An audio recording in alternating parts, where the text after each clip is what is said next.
উনি বিদায় নিয়ে চলে গেলেন। রাতের গভীরে ঘুমিয়ে আছেন। স্বপ্নের ভিতরে ইমাম তাকিউদ্দিন সুবকি আশ-শিফাউস সাকামের মধ্যে তিনি লেখেন, রাতের আধারে ঘুমের মধ্যে তিনি স্বপ্ন দেখলেন রাহমাতুল লিল আলামিন বর্তমান যে সিরিয়া সুন্নি মুসলমানরা দখল করলো, সেই সিরিয়ার দামেস্কেতে বেলাল ঘুমিয়ে আছে। স্বপ্ন দেখতেছে রাহমাতুল লিল আলামিন নবী তশরিফ এনেছে। বেলাল রে ডাক ডাকা, বেলাল রে এ কেমন জুলুম তুমি আমার সাথে শুরু করছো বেলাল, আমার জিয়ারতে কেন আসো না? বেলালা আমি নবীর জিয়ারতে আয়। কতদিন হলো তুমি আমার জিয়ারতে আসো না বেলালা, আইরে বেলালা আমি নবীর জিয়ারতে আয়, আমি রসুলের জিয়ারতে আসো বেলাল। নবীজি স্বপ্নে ডাকার পরে আশিক রসুল হযরত বেলাল সুদূর সিরিয়া থেকে রওনা দিয়ে মদিনাতুল মুনাওয়ারাতে আসলে রওজা শরীফ জালি দিয়ে ঘিরে রাখা ছিল। ঠিক ওই সময় বেলাল বসে বসে রওজা শরীফের সঙ্গে মাথা ঠেকাইয়া বেলাল কাঁদতেছিল আর ধুলা বালি গুলি মাথা মোবারকে মাখাইতেছিল। বেলাল কাদের বলে, হুজুর গোলাম আপনার কদম মোবারকে হাজির, আপনি আসতে বলেছেন, আমি গোলাম আপনার কদম মোবারকে আসছি। ইয়া রাসূলুল্লাহ গোলাম হাজির, গোলাম আপনার কদম মোবারকে হাজির। আমি দেখছি বহু হাজি রওজা শরীফের পাশে দাঁড়ায় দাঁড়ায় চোখের পানি ফেলে ফেলে কাঁদে। আমি দেখছি বহু হাজি মদিনা থেকে বিদায় নেওয়ার সময় চোখের পানি ফেলে ফেলে কাঁদে। বলে, ইয়া রাসূলুল্লাহ জীবনে আর কোনোদিন আপনার কদমে আসতে পারবো কিনা জানি না। ইয়া হাবিবাল্লাহ আপনার কদম মোবারক এসে সালাম দেওয়ার সুযোগ আর কোনোদিন হবে কিনা জানি না। হাজিরা কান্দে, বিদায় নেওয়ার সময় হাজিরা কান্দে। তাহলে যে জীবনে আসার সুযোগ নেই, যে জীবনে থাকার সুযোগ নেই, তাহলে সেই জীবনে অন্যের জমি নিয়ে পারাপারি করার কি অর্থ থাকতে পারে? কোনো লাভ আছে ভাই? যেই জীবনে থাকার সুযোগ নেই, যেই জীবনে ফিরে আসার আর কোনো সুযোগ নেই, তাহলে আমি সুদ খেয়ে ঘুষ খেয়ে অন্যায় করে অনেক অর্থ উপার্জন করে কি লাভ হবে আমার জীবনে? বলেন, কোনো লাভ আছে? আপনাকে আমাকে বুঝতে হবে কথাগুলো। তো যেই জীবনে থাকার কোনো সুযোগ নেই এবং চলে যাওয়ার পরে আর ফিরে আসার কোনো সুযোগ নেই, তাহলে সেই জীবনে দাঙ্গা হাঙ্গামা করে অন্যায় করে অপরাধ করে নিজেকে জাহির করার কিচ্ছু আছে? কিচ্ছু নেই। তাহলে এই জীবনে আপনি আল্লাহকে বেজার করে শয়তানকে খুশি করার কোনো বুদ্ধিমত্তা নাই। এই আল্লাহকে বেজার করে নিজের স্ত্রীকে খুশি করায় কোনো বুদ্ধিমত্তা নাই। আপনি আল্লাহকে বেজার করে সন্তানকে খুশি করায় কোনো বুদ্ধিমত্তা নাই। আপনি আল্লাহকে বেজার করে দুনিয়ার মানুষকে সন্তুষ্ট করে কোনো বুদ্ধিমত্তা নাই, কোনো উপকার নাই, কোনো এখানে কোনো জ্ঞান নাই। এখানে সে অজ্ঞান, সে পাগল। বোঝা গেল সে নিজেই বোকা, সে নিজের বোকার স্বর্গে বসবাস করে। বরং যারা দুনিয়াকে লাথি মেরে আল্লাহকে খুশি করে তারাই হচ্ছে অরিজিনাল বুদ্ধিমান। কথা বলেন ঠিক কিনা? তারা কি বুদ্ধিমান? জোরে বলেন, তারা কি বুদ্ধিমান? তারা বুদ্ধিমান। আশা করি বুঝাইতে পারছি।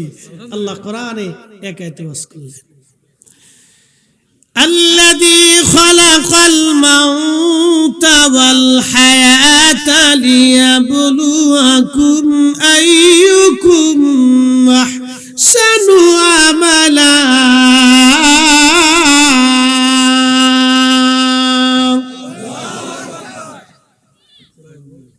আমি তোমাদের মৃত্যু সৃষ্টি করছি। মৃত্যুর একটা চেহারা আছে। আল্লাহ রাব্বুল আলামিন মৃত্যুটাকে সৃষ্টি করার পরে আমার আল্লাহ আমার রব সমস্ত ফেরেশতাদেরকে দাঁড়া করাইলেন। কোটি কোটি ফেরেশতা, বিলিয়ন ট্রিলিয়ন অগণিত ফেরেশতা, এত পরিমাণে ফেরেশতা। পৃথিবীর সব মানুষকে যদি কলম দেওয়া হয়, সবাইকে যদি কাগজ দেওয়া হয়, তারা যদি ফেরেশতা গুনতে থাকে তো ফেরেশতা গুনে শেষ করতে পারবে না। এত ফেরেশতা সৃষ্টি করার পরে আমার আল্লাহ মৃত্যুটাকে স্বীকৃতি দিয়ে ফেরেশতাদের সামনে নিয়ে আসলেন। মৃত্যুর বিকট চেহারা দেখে ফেরেশতারা অজ্ঞান হয়ে জমিনের মধ্যে পড়ে গেল। জিব্রাইল আজরাইল পর্যন্ত বেহুশ হয়ে গেলেন। আল্লাহ আবার হুশ ফিরাইলেন। হুশ ফিরানোর পরে ফেরেশতারা বলেন, ইয়া রাব্বি, এত বিকট চেহারা তুমি কি বানাইলা? আল্লাহ বলেন, মৃত্যু। বলে, আল্লাহ এটা কাদের জন্য? আল্লাহ বলেন, কুল্লু নাফস, সব জীবনের জন্য আমি মৃত্যু বানাইলাম। যায়িকাতুল মাউত, এই মৃত্যুর স্বাদ সবাইকে নিতে হবে, এই মরণ থেকে কেউ বাঁচতে পারবে না। ফেরেশতারা বলেন, আমরাও কি মারা যাব? আল্লাহ বলেন, হ্যাঁ, তোমরাও মারা যাবে। আল্লাহ ডাক দিয়ে বলেন, মালাকুল মউত আজরাইল, তোমাকে মৃত্যুর দায়িত্ব দিলাম। আজরাইল বলেন, ইয়া রাব্বি, যার চেহারা দেখে আমি নিজেই অজ্ঞান, আমি তাকে কি করে নিয়ন্ত্রণ করব? আল্লাহ বলেন, মালাকুল মউত, তাকে নিয়ন্ত্রণ করার শক্তি আমি আল্লাহ তোমাকে দিয়ে দিব। আল্লাহ মালাকুল মউতকে মৃত্যুর শক্তিটা নিয়ন্ত্রণ করার শক্তি আল্লাহ দিয়ে দিলেন। এই জন্য কোরআন আল্লাহ বলেন, কুল ইন্নাল মাউতাল্লাযী তাফিরুনা মিনহু ফাইন্নাহু মুলাকীকুম। হুজুর, আপনি বলে দেন, মৃত্যু থেকে আমার বান্দারা পালায় পালায় পালায় পালায়। আচ্ছা, আপনারা বলেন, মৃত্যু থেকে পালানোর জন্য আমার দেশের বড় বড় ধনী বিলিয়নিয়র যারা আছে, বাংলাদেশে চিকিৎসা না পেলে তারা ভারতে যায়। আচ্ছা বলেন, ভারত থেকে চিকিৎসা পাওয়ার পরে কি তারা বেঁচে থাকে? মারা যায় না? এখন ভারত বলতেছে, আমরা চিকিৎসা দিব না, তোদের ভিসাও দিব না। তাতে কি বাঙালিরা মরে যাবে? কি কথা কর না কেন? ভারত থেকে চিকিৎসা করে আসার পরে মানে বাঙালিরা চিরদিন বেঁচে থাকে না? কি বলেন? তাহলে সে আমার চিকিৎসা দিলেই কি আর না দিলেই কি? তা আমার দেশের ডাক্তারই তো বলা। কি কথা কর না কেন? সরকারের উচিত, আমি মনে করি, এখন বাংলাদেশে সুন্দর একটি স্থান দেখে বাংলাদেশে একটা শ্রেষ্ঠ অনেক বড় কয়েক হাজার বেডের একটা হসপিটাল তৈরি করে বাংলাদেশের সবচেয়ে বড় মেধাবী, শিক্ষিত, সর্বোচ্চ সুযোগ সুবিধা দিয়ে এই সমস্ত ডক্টরদেরকে, বিদেশ থেকে আমাদের ছেলেরা যারা ডক্টরি ডিগ্রি করে, বিদেশ থেকে যারা ডাক্তার হয়ে বের হয় তারা বিদেশেই থাকে, আমেরিকাতে থাকে, তাদের প্রকটল দিয়ে, সর্বোচ্চ নিরাপত্তা দিয়ে এবং তাদের সর্বোচ্চ সুযোগ সুবিধা দিয়ে আমাদের দেশে এই সমস্ত ডাক্তারদেরকে দিয়ে আমাদের চিকিৎসা করানো। তাহলে আমরা ভারতও দরকার নাই, সিঙ্গাপুরও দরকার নাই, মালয়েশিয়াও দরকার নাই, আমার নিজের দেশই ভালো। কারণ সিঙ্গাপুরে গেলেও আমি মরবো, ওই আমেরিকাতে চিকিৎসা করলেও মরবো, ভারতে চিকিৎসা করলেও মরবো, ওতে আমার দেশে চিকিৎসা করে আমি মরে যাই, এটাই ভালো। কি কথা খারাপ কইছি ভাই? মানুষ মনে করে যে আমার দেশে চিকিৎসা করলে এরা বেঁচে থাকবে, তো হ্যাকার দেশের ডাক্তারই তো মরে যায়। তো হুদে আমরা এত চিন্তা করে লাভ কি? যে ডাক্তার আমার চিকিৎসা করে সেই ডাক্তার কি বেঁচে থাকে? তো সেও তো মারা যায়। তাহলে বেহুদে আমরা হুদে মনের আবেগ নিয়ে একটা ইন্ডিয়ার বড় ডাক্তার দেখে আর টাকা খরচা করার তো কোনো অর্থ নাই। তবে বাংলাদেশের কিছু ডাক্তাররা এই ঝামেলা করে আর কি, বুঝছেন? এরা অনেক সময় বুঝে না। এই অনেক রোগী তো তাল হারায় ফেলে, মাঝে মধ্যে তাল হারায় ফেলে, মানে বেশি রোগী দেখে।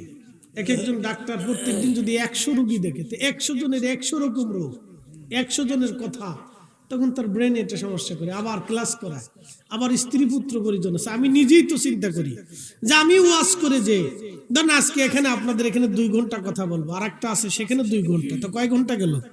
4 ঘন্টা। তো আমি 24 ঘন্টায় দিন রাতে যদি 4 ঘন্টা কথা বলি, তাহলে আমার স্ত্রী আছে, আমার সন্তান আছে, আমার নিজ আছে, আবার ঘুমাইতে হবে, বিশ্রাম করতে হবে, কাজ আছে, নামাজ আছে, খাওয়া দাওয়া আছে। এত কিছু করার পরে আমরাও নিজেরা ব্যতিব্যস্ত হয়ে যাই। এই জন্য অনেক সময় অনেকে কথা বললেও আমরা চুপ থাকি, কথা বলি না, কারণ বেশি কথা বললে আবার পাগল হয়ে যাবো, জ্বালা আছে। এই জন্য আমরা অনেকে কথা বললে চুপ থাকি, কথা বলি না। কারণ অনেকে বলতেছে আমরা শুনতে থাকি, কথা কম কম বলি, কারণ বেশি কথা বললে আবার জ্বালা আছে।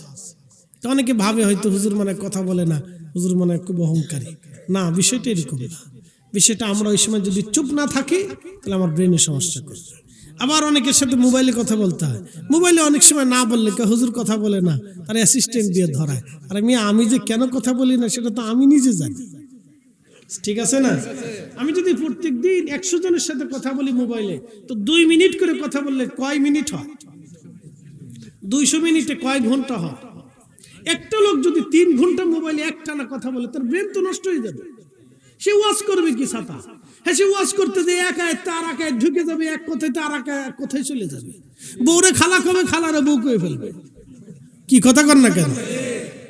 সমস্যা না? তা আমার ব্রেন তো আমাকে ঠিক রাখতে হবে।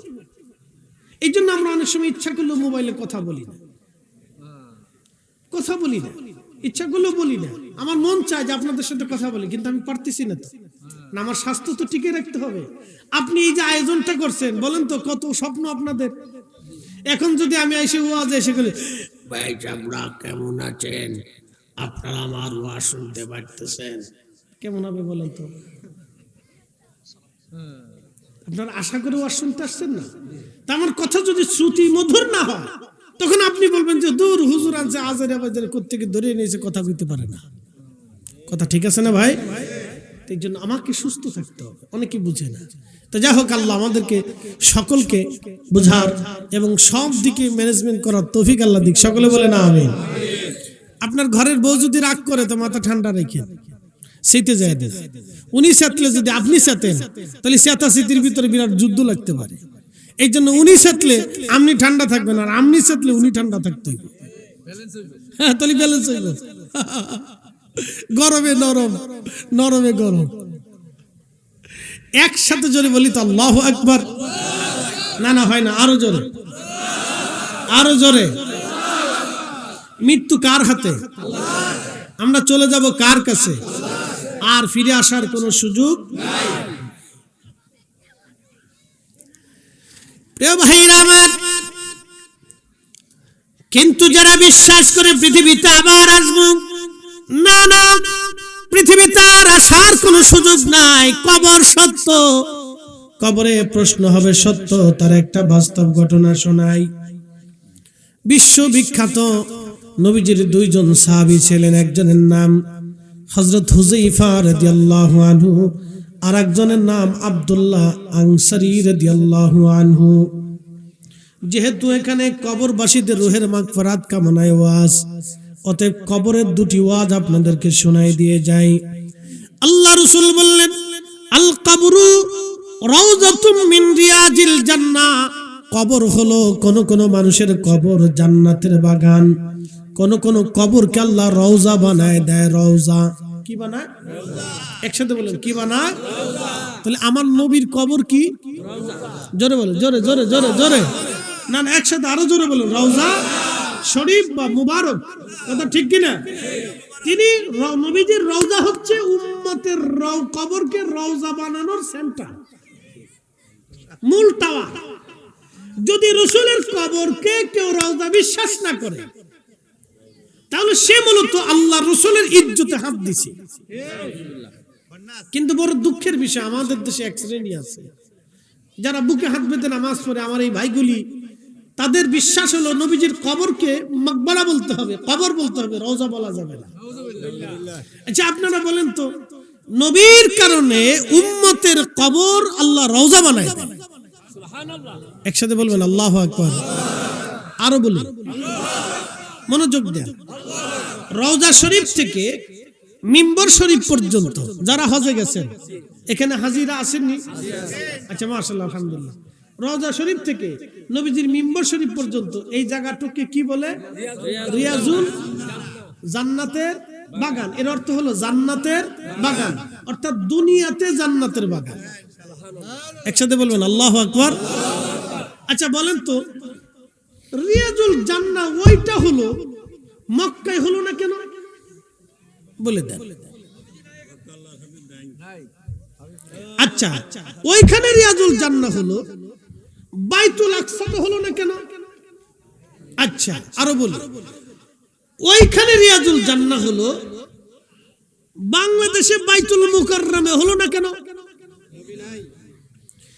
রওজা শরীফ যেখানে বর্তমানে, এটা ছিল আল্লাহর নবীর হুজরা শরীফ। আম্মাজান খাদিজাকে, আম্মাজান আয়েশাকে নিয়ে এবং আম্মাজানদেরকে নিয়ে নবী এখানে বসবাস করতেন। বাম পাশে দেখবেন বাবে জিবরাইল, জিবরাইলের দরজা, ওই দরজা দিয়ে জিবরাইল আলাইহিস সালাম আল্লাহর নবীর সাথে এসে কথা বলতেন। তার একটু আগে আছে বাবুন নেসা, মহিলাদের দরজা, এই দরজা দিয়ে নারীরা এসে পর্দার আড়াল থেকে নবীজির কাছে মাসলা মাসাইল হাদিস কোরআন শিক্ষা করতেন, শুনতেন। একসাথে বলবেন না মারহাবা? আচ্ছা, রিয়াজুল জান্নাহ কেন হলো? প্রিয় নবীজি হুজরা শরীফ থেকে মিম্বর শরীফে যাইতেন, মিম্বর থেকে হুজরা শরীফে যাইতেন, মিম্বর থেকে হুজরা, হুজরা থেকে মিম্বর, মিম্বর থেকে হুজরা, হুজরা থেকে মিম্বর, যাইতে আসতে যাইতে আসতে যাইতে আসতে যাইতে আসতে নবীর কদমের ছোঁয়ার কারণে জায়গাটা আল্লাহ রিয়াজুল জান্নাহ বানিয়ে দিয়েছেন নবীর কারণে। একসাথে বলবেন আল্লাহু আকবার। না না, আরো জোরে জোরে জোরে জোরে।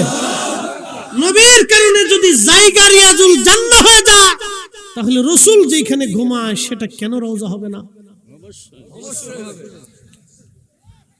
শুনেন, অনেক বড় হাদিস জানলেই কিন্তু জ্ঞানী হওয়া যায় না, অনেক লেখাপড়া করলেই কিন্তু বিরাট বড় জ্ঞানী হওয়া যায় না। যদি বেশি সার্টিফিকেটে জ্ঞানী হতো, তাহলে বাংলাদেশের সবচেয়ে বড় মূর্খ থাকতো কাজী নজরুল ইসলাম। কারণ এই বেচারা জীবনে কোনো ডিগ্রি সার্টিফিকেট পাই নাই, সে আন্ডার ম্যাট্রিক। আন্ডার ম্যাট্রিক বুঝেন নাই?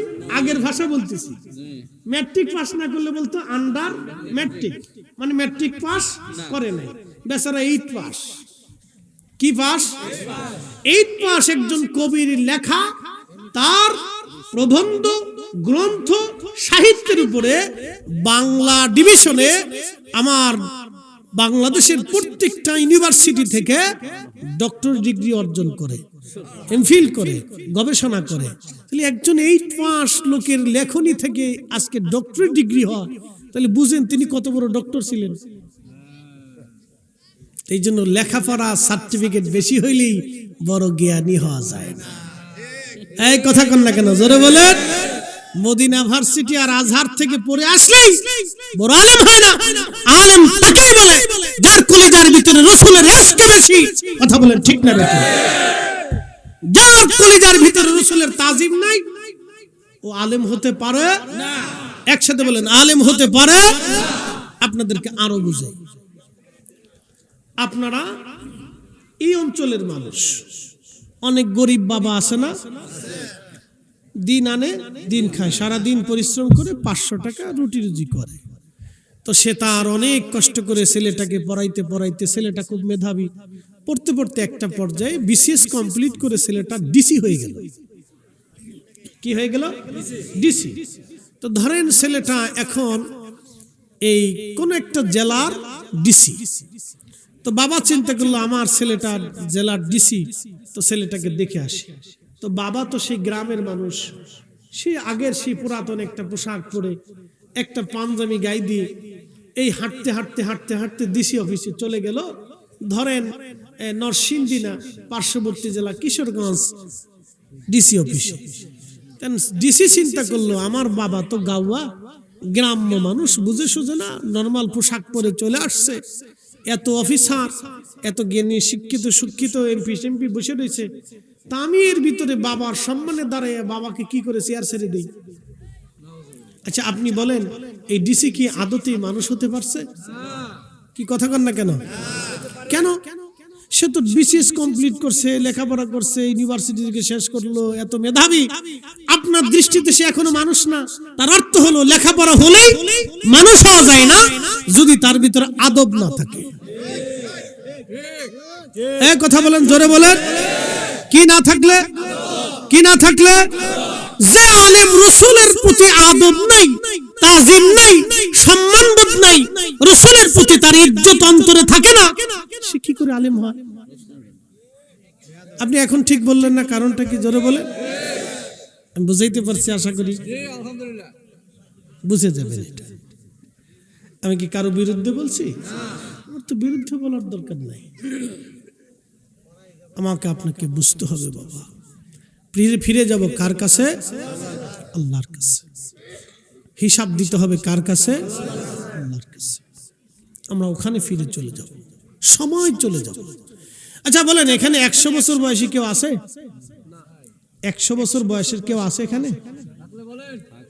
100 বছর বয়স, আচ্ছা বাদ দিলাম, 90 95 এরকম হবে। 100 বছর যদি থেকেও থাকে তাহলে হাজারে বা লাখে একজন। তাহলে কি বুঝলেন? 100 বছর আগে এই জমিন যারা কর্তৃত্ব করছে তারা আজকে সব মাটির নিচে। কি কথা ঠিক কিনা? সবাই আজকে কোথায়? 100 বছর পরে আমরা কোথায়? জোরে বলেন, আমরা কোথায়? আবার নতুন প্রজন্ম আসবে। এখানে যে আমরা আজকে বসে আছি, 100 বছর পরে আবার নতুন শ্রোতা হবে, নতুন বক্তা হবে, কিন্তু কোরআন থাকবে, আজান থাকবে, নামাজ থাকবে, দ্বীন থাকবে, নবীর দুরূদ থাকবে, রাসূলের শান থাকবে, আলোচনা থাকবে, সুন্নাত থাকবে, কালেমা থাকবে, কোরআন খতম থাকবে, কোরআনের আইন থাকবে, বিধান থাকবে। মানুষ ঠিকই শরীয়ত মানবে, ঠিকই সিজদা দিবে, কিন্তু আমরা কবরে, আমরা সবাই কবরে। কথা ঠিক কিনা? নতুন প্রজন্ম আসবে। এই আইন বিধানটা কার? যদি এই কথা বুঝেন তাহলে কালকে থেকে ঝগড়া, ফাসাদ, দাঙ্গা, হাঙ্গামা, অশান্তি, বিশৃঙ্খলা এগুলি করবেন না, এগুলি করবেন না। ছোটখাটো বিষয় যদি হয়ে যায় নিজেরা বসে মিট করে নিবেন, অথবা মুরব্বি ডাকবেন, সুধীজনদেরকে ডেকে সামান্য ছোটখাটো বিষয় নিজেরা বসে মীমাংসা করে শেষ করে দিবেন। ঝগড়া বাড়াবেন না। পৃথিবীতে ঝগড়া করে কেউ কোনোদিন লাভবান হয় নাই। শয়তানের লাভ হইছে, উম্মতে মুহাম্মাদের কোনো লাভ হয় নাই। নিজেদের ভিতরে দ্বন্দ্ব, ফাসাদ, টুকিটাকি এক জায়গায় থাকলে কথা কাটাকাটি, বিশৃঙ্খলা, অশান্তি লাগতে পারে। শয়তান সবসময় আমাদের ভিতরে ফাসাদ সৃষ্টি করার চেষ্টা করে। আপনারা মুরব্বি ডেকে নিয়ে বসে মীমাংসা করে নেবেন, ঝগড়া ফাসাদ করবেন না। প্রিয় উপস্থিতি, আমি একটা ঘটনার দিকে চলে যাচ্ছি। যেহেতু নবীজির 2 জন সাহাবীর কথা বললাম, একজন সাহাবী আব্দুল্লাহ আনসারী, আর একজন সাহাবীর নাম হযরত হুযায়ফা রাদিয়াল্লাহু আনহু। 2 জন সাহাবীর কবর ছিল দাজলা নদীর পারে। আপনাদের এই নদীর নাম কি? এটা মেঘনা নেই? মাশাআল্লাহ, মেঘনার শাখা। ওই মেঘনার শাখা মানে মাঝখানে তো চর পড়ে গেছে। একসময় হয়তো বড় নদী ছিল, একসময় অনেক বড় নদী ছিল। হ্যাঁ, আবার যেটা রেখে আসছি এটাও বড় নদী, হয়তো পুরাটাই নদী ছিল, আবার চর ছিল, আবার এক পাশে ভাঙ্গে এক পাশে গড়ে। এটাই তো আল্লাহর খেলা। এখানে কারো কোনো শক্তি নাই। বাংলাদেশ সরকারও কোনোদিন পারে নাই, ব্রিটিশরাও পারে নাই, আমরাও পারতেছি না, আগামীতেও পারবে না। হয়তো দেখা যাবে প্রলয়ঙ্করী বন্যা এসে আবার নদী, ছোট নদীর বড় নদী বানাই নিয়ে চলে গেছে। কোনো শক্তি নেই আমাদের হাতে। কুমিল্লাতে বন্যা হইলো, হাজার হাজার বিলিয়ন ট্রিলিয়ন টন পানি আসলো। সিলেটে বন্যা হলো, কোটি কোটি মন পানিতে ডুবে গেল। আবার পানি ভাসায় নিয়ে শুকাই দিল। সব উনি, আমরা ওনার কাছে অসহায়, এই জন্য ওনার কাছেই ফিরে যাব, ওনার কাছেই জবাবদিহিতা আসবে। আর উনি তিনার হাবিব রহমতের নবীকে আরশে মুআল্লার ডান পাশে চেয়ারে বসাইয়া হাসরের ময়দানে মাকামে মাহমুদওয়ালা বানাইয়া মহা সম্মান দিয়ে বসায় রাখবে। তামাম সৃষ্টি সেজদায় পড়ে নবীরা ব্যতীত থরথর করে কাঁপতে থাকবে। জিবরাইল, আজরাইল পর্যন্ত সেজদায় পড়ে থরথর করে কাঁপবে, যে না জানি আল্লাহ আজকে আমার উপরে বেজার কিনা। সেই দিন শুধু আমাদের নবী আল্লাহর ডান পাশে উপবেশন করে মহা সম্মানের আসনে অধিষ্ঠিত হবেন। একসাথে বলো আল্লাহু আকবার, বলো যে আল্লাহু আকবার। না, জোরে বলেন আল্লাহু আকবার। আমরা সেই নবীর উম্মত, আমরা সেই নবীর উম্মত। আমাদের মর্যাদা কথা একটু শুনে যান। দাজলা নদীর পারে হযরত হুযায়ফা রাদিয়াল্লাহু আনহু তৎকালীন বাদশা ছিলেন ইরাকের বাদশা ফয়সাল, প্রধানমন্ত্রী নুরি আল মালিকি। বর্তমান ইরাকের বাগদাদ রাজধানীর পাশে একটা নদী আছে দজলা। আমাদের যেমন ঢাকার পাশে বুড়িগঙ্গা, ইরাকের পাশে একটা নদীর নাম দজলা। দজলা নদীর পাড়ে দুইজন নবীর মহান সাহাবীর মাজার, একজন হুযায়ফা আর একজন আব্দুল্লাহ আনসারী রাদিয়াল্লাহু আনহুমা। এই দুইজনের মাজার ছিল।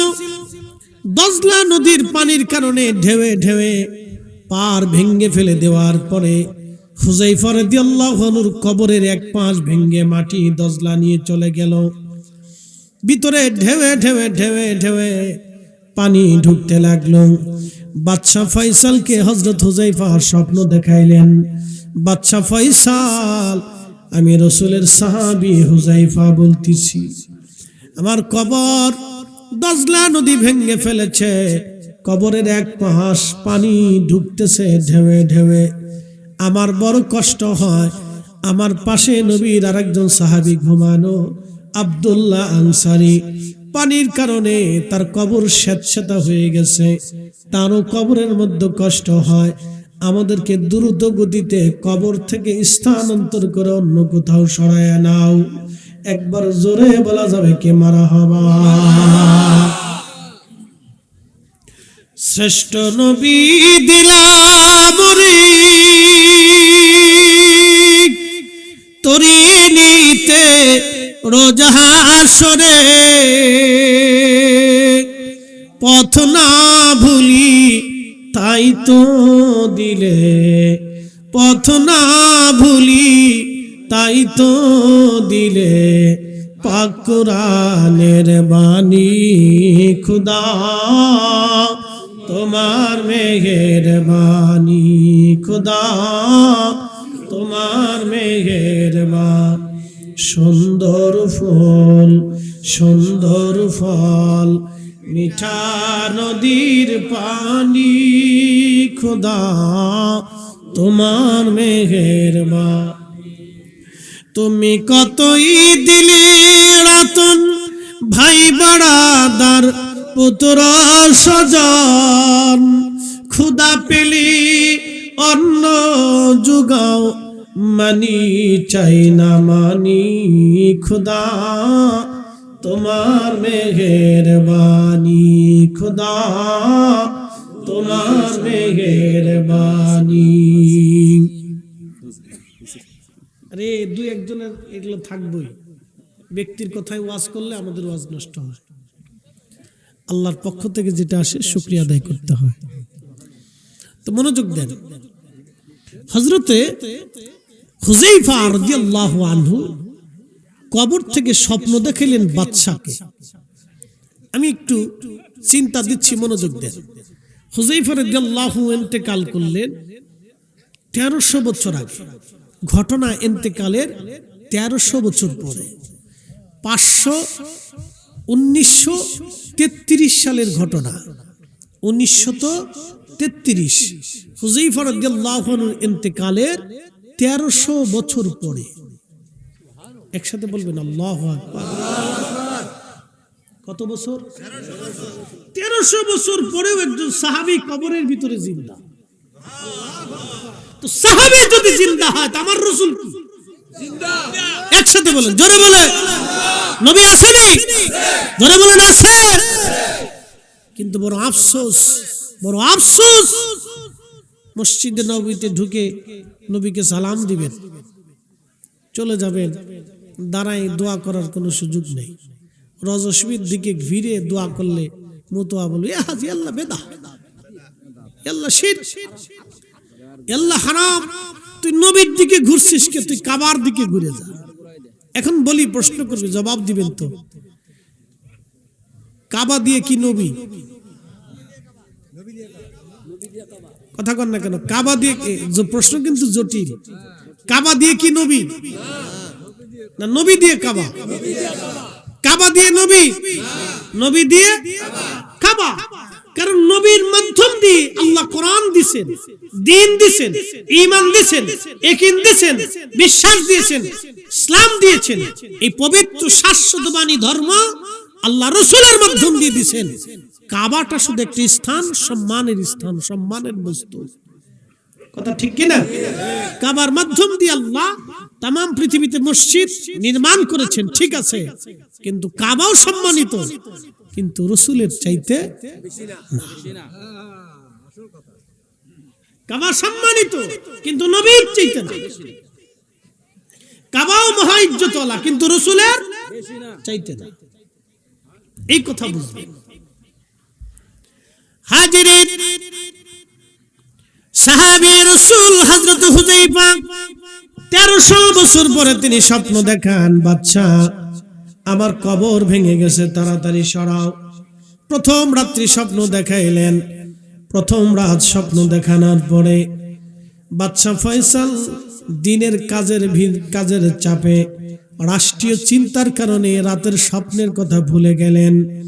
দ্বিতীয় রাত আবার নবীর সাহাবী এসে বললেন, বাদশা ফয়সাল, আমি নবীর সাহাবী হুযায়ফা বলতেছি, কবর ভেঙে গেছে গো, কবরে পানি ঢুকে, তাড়াতাড়ি করে কবর সরাও আমাদের। দ্বিতীয় দিন বাদশা ফয়সাল আবার ভুলে গেলেন। তৃতীয় রাত আবার নবীর সাহাবী স্বপ্ন দেখাইলেন, বাদশা ফয়সাল, আমি রাসূলের সাহাবী হুযায়ফা বলতেছি, কবর আমার। ইয়া রাসূলুল্লাহ, ইয়া হাবিবাল্লাহ, ইয়া রাসূলুল্লাহ, ইয়া হাবিবাল্লাহ।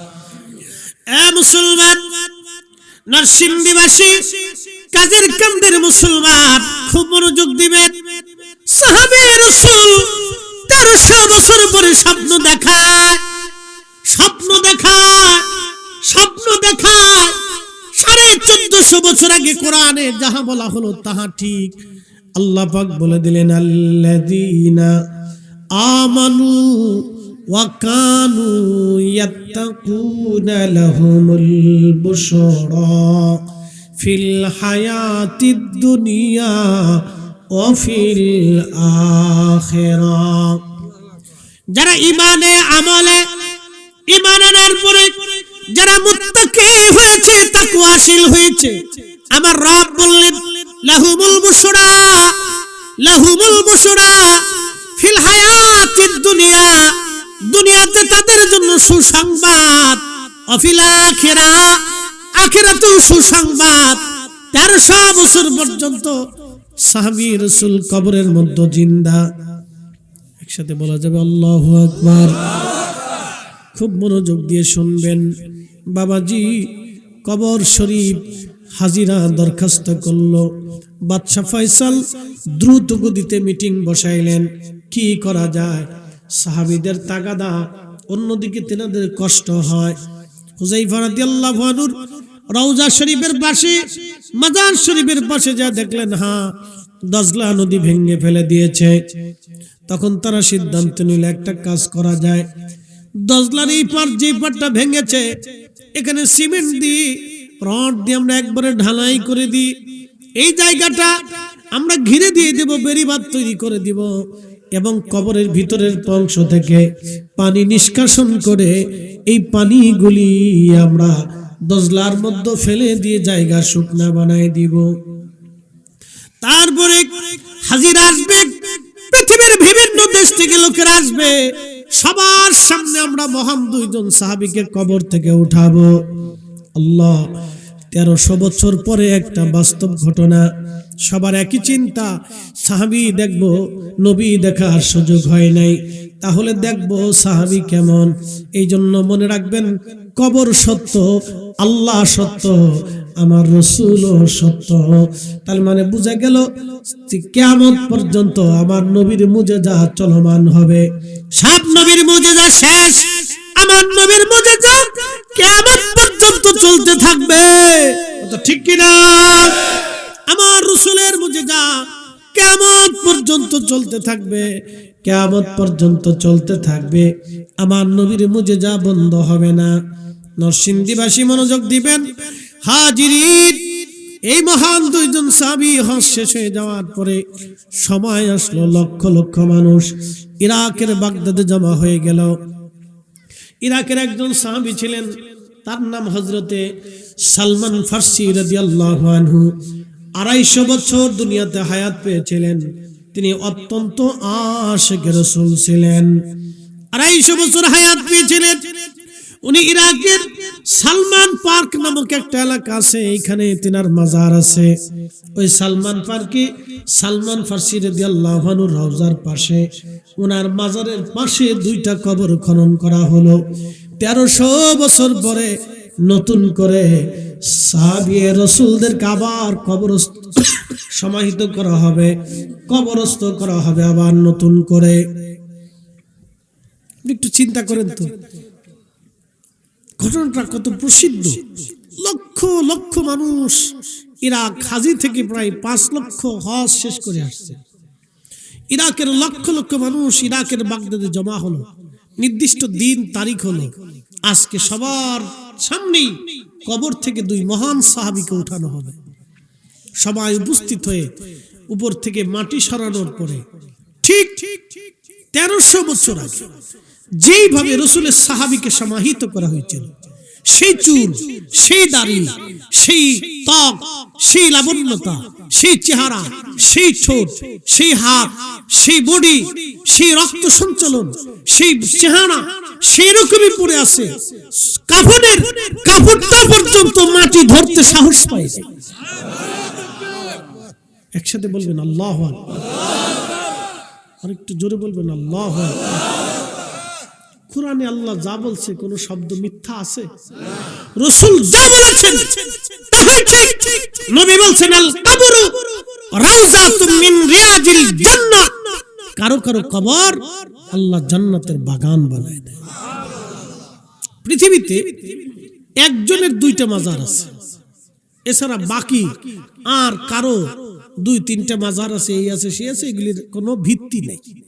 আমি জানি আপনারা এই সুন্নি যারা আছেন তারা মনে রাখবেন পৃথিবীতে একজনের মাজার 2টা।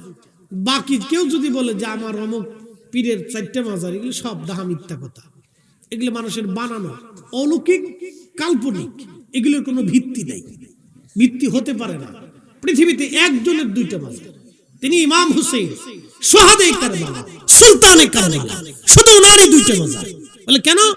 ওনার দেহ মুবারকের মাজার হচ্ছে ইরাকের কারবালা, আর মাথা মুবারকের মাজার হচ্ছে বর্তমান মিশর আল আজহার বিশ্ববিদ্যালয়ের সাথে। একসাথে বলবেন আল্লাহু আকবার। শুনে যাবে, ওনার দেহ মুবারকের মাজার ইরাকের কারবালাতে, আর মাথা মুবারক বর্তমান যেখানে গাজা যুদ্ধ হচ্ছে না, এই গাজার আগে নাম ছিল আসকালান। এই আসকালানে ওনার মাজার ছিল।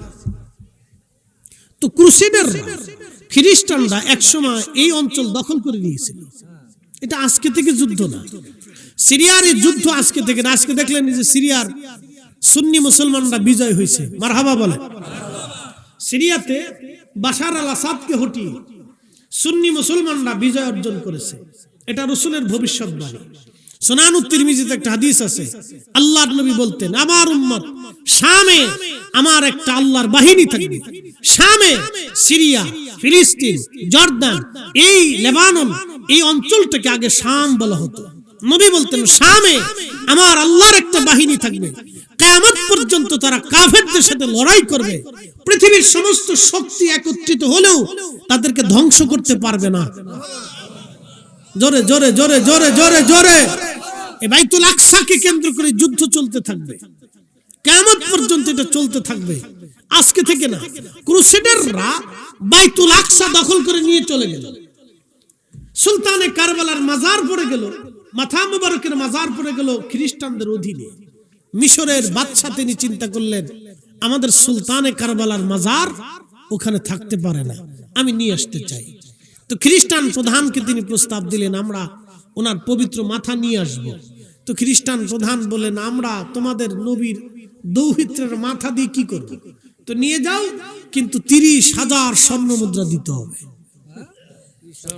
কত হাজার? 30,000 স্বর্ণ মুদ্রা বর্তমানে হাজার হাজার কোটি ডলার, বাংলাদেশের টাকা না, আমেরিকান ডলার, হাজার হাজার কোটি ডলার। একসাথে বলবেন আল্লাহু আকবার। ইশকে রাসূল, যারা বলেন কি রাসূল? বাদশা বললেন পৃথিবীর সব অর্থ দিয়ে দিব, কিন্তু সুলতানে কারবালার পবিত্র মস্তক আমাকে লাগবে। এর চেয়ে সৌভাগ্য আমার জীবন আর কিছু নাই। ওনার মাথা মোবারক এনে ওনাকেও দেখা হবে, ওনাকে সম্মানও করা হবে। কারণ ইমাম হুসেনকে তো আমি দেখিনি, কিন্তু ওনার মাথা মোবারক উঠানোর পরেই তো ওনাকে দেখা যাবে। জোরে জোরে জোরে জোরে জোরে জোরে। আমরা সুন্নি, এমনিতে সুন্নি না, আমরা বিশ্বাসে সুন্নি, কাজে সুন্নি, দেখে সুন্নি। কি কথা কন না কেন? আমরা এমনি সুন্নি না, আমরা আগে থেকে দেখে সুন্নি, আমরা কাজে সুন্নি। হযরত ইমাম হুসাইনের পবিত্র মস্তক নিয়ে আসার জন্য মিশরের বাদশা তিনি লোক লস্কর নিয়ে, আলেম ওলামা নিয়ে, সুধী সমাজ নিয়ে তিনি রওনা করলেন। রওনা করে তিনি চলে গেলেন। হযরত ইমাম হুসাইনের মাজারে ঢোকার আগে সবাই পায়ের জুতা খুলে ফেললেন। নগ্ন পায়ে, খালি পায়ে গভর্নর নিজে রওনা হয়ে গেলেন এবং নিজে যাইয়া কবর মুবারক থেকে, রওজা থেকে মাটি সরাইয়া 570 হিজরি ইমাম হুসাইনের শাহাদাতের 470 বছর পর, একসাথে বলবেন আল্লাহু আকবার, 470 বছর পর, 470 বছর পরে। আরে একটা লোহাও যদি মাটির ভিতরে 470 বছর রাখে তো লোহাও শেষ হয়ে যায়। আওলাদে রাসূল 470 বছর পরে ওনার মাজার থেকে ওনার মস্তক উঠানো হবে। আসতে বললে তো কৃপণতা হয়। আমরা ওনাদের অনুসারী, কি কথা কন না কেন?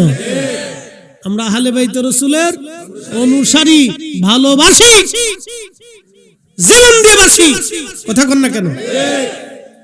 ভালোবাসি, জোরে বলেন বাসে না, না একসাথে বলেন বাসেননি ভালো, সব কিছু দিয়েই বাসতে হবে, ঠিক কি না? আহলে বাইত রাসূল হুসাইন রাদিয়াল্লাহু আনহুর মাজার থেকে মাথা মোবারক উঠানোর জন্য তিনি যখন মাটি সরাইলেন, দেখলেন 470 বছর পরে, 470 বছর আগে যেইভাবে দাফন করা হয়েছিল, ওনার দাড়ি মোবারক তখনও তাজা, চুল মোবারক তখনও তাজা, ওনার পবিত্র চেহারার নূরানিয়ত তখনও যায় নাই, ঠোঁট মোবারক তখনও তাজা, চক্ষু মোবারক তখনও তাজা, কান মোবারক তখনও তাজা, কর্তিত মস্তক মোবারক থেকে তখনও ফুটায় ফুটায় রক্ত পড়তেছিল। আর এমন সুঘ্রাণ আসতেছিল, খালি পায়ে বাদশাহ নিজে এবং উলামা ইকরাম সহ সুদূর আসকালান থেকে খালি পায়ে হেঁটে হেঁটে ওনাকে বহন করে নিয়ে মিশরের আল আজহার বিশ্ববিদ্যালয়ের পাশে ওনাকে দাফন করা হলো। কিয়ামত পর্যন্ত ওনার জিয়ারত চলতে থাকবে, একটা দিনের জন্য কখনো জিয়ারত বন্ধ হবে না। একবার জোরে বলা যাবে কে মারহাবা? আছে কথা বলেন, রসুল আছে না? আসতে হয়ে গেল না, নবী আছে। রসুলের ইশকে যদি কারো জীবন কুরবানি হয় তাহলে সে চিরদিন বেঁচে থাকে। কি কথা কন না কেন? মানুষের হৃদয়ে হৃদয়ে বেঁচে থাকে। ডোন্ট মাইন্ড, আমি কোনো রাজনীতি করি না। এই 5ই আগস্টের আগে বাংলাদেশে এক রাজনৈতিক দল ছিলেন, তাদের বিরুদ্ধে বললে তখন অ্যাকশন হইতো। এখন 5ই আগস্টের পরে আরেক রাজনৈতিক চিন্তা চেতনা আসছে, ওনাদের পক্ষে বললে আবার বিপদ আসে। কথা ঠিক কিনা? তাহলে কি হলো? একজন আসে চলে যায়, একজন আসলে আরেকজনেরটা নামে, আরেকজন আইলে আরেকজনেরটা নামে। কিন্তু শাহজালাল রহমতুল্লাহ আলাইহি 750 বছর ধরে এখনো নামে নাই। এই কথা কন না কেন? জোরে বলেন। খাজা বাবা আজমিরি এখনো নামে নাই। কথা কন না কেন, খাজা বাবা আজমিরি এখনো উনরা দুনিয়ার রাজনীতি করতেন না, উনরা আল্লাহর সাথে প্রেম করতেন। কি কথা কন না কেন, ঠিক কিনা? আমরা যারা সুন্নি আছি আমরা ওনাদের সাথে প্রেম করি, ওলিদের সাথে। কি কথা কন না কেন, ঠিক আছে না? হ্যাঁ, এটা বুঝতে হবে আপনাদের। প্রেম জাগা মতো করে, জাগা মতো প্রেম করে। আমার দিকে তাকান, আমাদের দেশে ছেলে মেয়েরা প্রীতি করে না, যদিও শরীয়তে হারাম। শরীয়তে কি হারাম? হারাম, বিলকুল হারাম। শরীয়তে বিলকুল হারাম, কঠিন পাপের কাজ, নিকৃষ্ট কাজ, পচা কাজ। তো আমাদের ছেলেরা মেয়েরা প্রীতি করে। যখন দেখবেন ছেলে মেয়ে আসক্তি আসে, তখন সে মেয়েটা বাপও চিনে না, ছেলেটা মাও চিনে না। কি কথা কন না কেন? সে বাপ মা চিনে না, ভাই বিরাদারও চিনে না। তখন শুধু তার অন্তরে ওই ওই চিন্তা, ওরে কবে পাবো, কবে বিয়ে করবো, নালি মরে যাবো, নালি চলে যাবো, এই নানান চিন্তা। ও পাগলের মতো হয়ে গেছে গা, এই সেই নানান ওই যে আসক্তি, অন্তরের আসক্তি। দুনিয়াতে একজন মানুষ যদি একজন মানুষের প্রতি এরকম আসক্তি হয় যে তার জন্য আসক্তি আসছে, শোনেন, আপনার হৃদয়ে রাসূল প্রীতি যদি এর চাইতে বেশি না হয়, তাহলে আপনি ঈমানের স্বাদ নিতে পারবেন না। পারবেন? পারবেন? এই জন্য বেলালকে মারতে মারতে মারতে মারতে মারতে মারতে পিঠের চামড়া উঠিয়ে ফেলছিল। হাজি যারা আছেন একটু হাত বাড়ান তো, যারা হজ করছেন বা উমরা করছেন বা সৌদি আরবে চাকরি করছেন, হাত বাড়ান তো একটু, তাহলে বুঝা গেল এখানে অনেক মানুষ মক্কা মদিনা ঘুরে দেখে আসেন। হাত নামান। গরমটা কেমন বাবা বলেন তো, বলেন গরমটা কেমন? আপনার যদি 2-3 ঘন্টায় গরমে মরুভূমির ভিতর ছেড়ে দেওয়া হয়, তাহলে আপনার কি অবস্থা হবে বলেন তো? শেষ না? একবারে শেষ। শুনিয়া যান হাজিরিন, শুধু নবীকে ভালোবাসার জন্য, কালেমা পড়ার জন্য সাহাবী রাসূল হযরত বেলাল রাদিয়াল্লাহু আনহুর পিঠের চামড়া উঠে গেল। পিঠের চামড়া উঠানো হলো, ওনার গলার মধ্যে রশি বেঁধে সারা মক্কার অলিগুলি দিয়ে টানা হতো আর মারা হতো আর বলা হতো, বলো তুমি ঈমান ছেড়ে দাও। বেলাল শুধু বলতো আহাদ, আল্লাহ এক, আল্লাহ এক, আল্লাহ এক, আল্লাহ এক। মাঝে মধ্যে ভারতে দেখা যায় মুসলমানদেরকে ধরে ধরে নিয়ে কিছু উগ্রবাদী হিন্দুরা পিটায় আর মারে, বলো জয় শ্রীরাম, বল জয় শ্রীরাম। ওই মুসলমান জীবনের ভয়ে বাঁচার জন্য বলে জয় শ্রীরাম, কিন্তু বেলালকে মারা হলো, বেলালকে পিটানো হলো, পিঠের চামড়া চলে গেল। মরুভূমির মধ্যে রেখে বুকের মধ্যে পাথর চাপা দিয়ে ধরে রাখা হলো।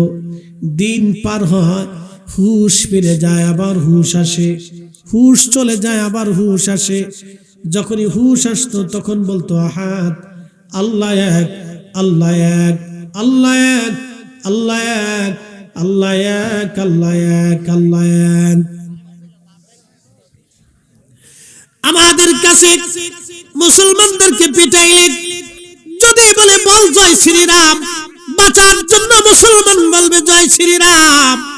কিন্তু বেলালকে যেদিন মারা হলো, বেলাল হাত ছাড়া আর কোনো শব্দ বলে নাই, জবান থেকে আহাদ আহাদ শব্দ এসে গেল বেলালের। শুধু আল্লাহ এক, আল্লাহ এক বলতে লাগলেন। পিটি পিটি তাকে জখম করা হলো, কঠিন অবস্থা হলো হযরত বেলালের। জিন্দেগি বড় কঠিন, এমন ভাবে পিটানো হলো, কোনো ওষুধ তাকে দেওয়া হতো না। কত যন্ত্রণায়, কত রাত বেলাল ঘুমাইতে পারে নাই।